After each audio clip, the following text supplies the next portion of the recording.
अस्सलाम वालेकुम। आज की वीडियो में आप जानेंगे हम मालूमात और इलाज जो कि बहुत ज़्यादा लोग परेशान हैं, जिनको जो है खाना खाते ही गैस बनना शुरू हो जाती है। आज की वीडियो मेरी एंड तक देखना है, स्किप नहीं करना, क्योंकि आपकी परेशानी घर बैठे ही दूर हो जाएगी। घर की चीज़ें हैं, बहुत उम्दा चीज़ें हैं, आप इस्तेमाल करेंगे आपकी परेशानी कभी भी नहीं होगी। तो आइए जानते हैं कि आपने क्या चीज़ें लेनी है और इसका इस्तेमाल किस तरह करना है। कैसे हैं नाज़रीन, उम्मीद करते हैं बिल्कुल खैरियत से होंगे। बाजी Parveen health and beauty tips से खुशामदीद। आज की वीडियो में हम बात कर रहे थे गैस बनना। गैस क्यों बनती है? जैसे कि सहरी में लोगों ने खाना खाया और सो गए, उसी वक्त जो है नमाज पढ़ी और लेट के फ़ौरन और आपकी गैस बनना शुरू होगी। सारा दिन आप परेशान रहेंगे। जब तक आपका रोज़ा नहीं खुलेगा तो उस वक्त तक आपके गैस का मसला बनता ही रहेगा। तो आज हम आपको मसला बनने नहीं देंगे, आपको हम नुस्खा बताने वाले हैं जो कि घर की चीज़ें हैं, आप इस्तेमाल करेंगे तो आपकी परेशानी खत्म हो जाएगी। इसमें जो चीज़ें आपने इस्तेमाल करनी है, सबसे पहले तो ये घर का मक्खन है जो मैंने निकाला है। मैंने मलाई इकट्ठी करी और इसको मैंने जो है ग्राइंड करने के बाद मैंने मक्खन हासिल किया। इसके बाद जो है आप ये देख सकते हैं कितना साफ़ सुथरा और उम्दा मक्खन जो है मेरे पास आ गया।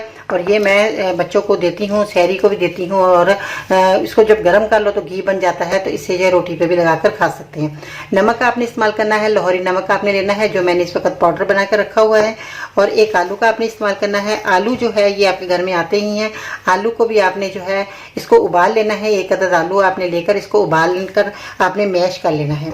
इसके बाद सूखी हुई अदरक, जो कि अदरक की जो सूखी हुई सौंठ है, और ये आपने ले लेनी है। सौंठ को आपने पाउडर बना लेना है। पहले आपने मामदस्ते में इसको कूट लेना है अच्छे तरीके से। उसके बाद आपने इसको छान लेना है। छानने के बाद फिर आपके पास ये बहुत अच्छा पाउडर आ जाएगा। तो ये आपने इस्तेमाल करना है। अब आपने इस नुस्खे को किस तरह तैयार करना है, आपने क्या करना है, जैसे मैंने बताया, आलू को आपने उबाल कर मैश कर लिया। इसके बाद आपने मक्खन 1 चम्मच डाल दिया, इसके अंदर सौंठ पाउडर 2 से 3 चुटकी डाल दिया, थोड़ा सा नमक डाला और आपने ये चम्मच की मदद से खा लेना है। ये आप सुबह भी खा सकते हैं और रोज़ा खोलने के बाद भी आप खा सकते हैं।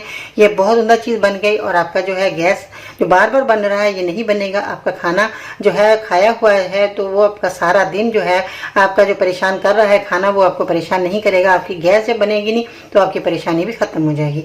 ये बहुत उम्दा नुस्खा है, आप इस्तेमाल करें। पूरे रमज़ान शरीफ आप इस्तेमाल कर सकते हैं। इसका कोई साइड इफेक्ट नहीं है, कोई परेशानी वाली बात नहीं है। आप ये नुस्खा इस्तेमाल करके फीडबैक में मुझे बताना है कि आपको मेरा नुस्खा कैसा लगा। अगर आपको एक ही जैसे बीमारी है उसकी दवाई आप एक साथ अंग्रेज़ी और देसी दवाई इकट्ठी नहीं ले सकते। अगर कोई बीमारी अलग-अलग है तो आप अंग्रेज़ी और देसी दवाई इकट्ठी ले सकते हैं। अगर आपको मेरी वीडियो पसंद आई है तो लाइक ज़रूर करें, कमेंट्स में अपनी राय का इज़हार करें और मेरे यूट्यूब चैनल पर ज़रूर सब्सक्राइब करें।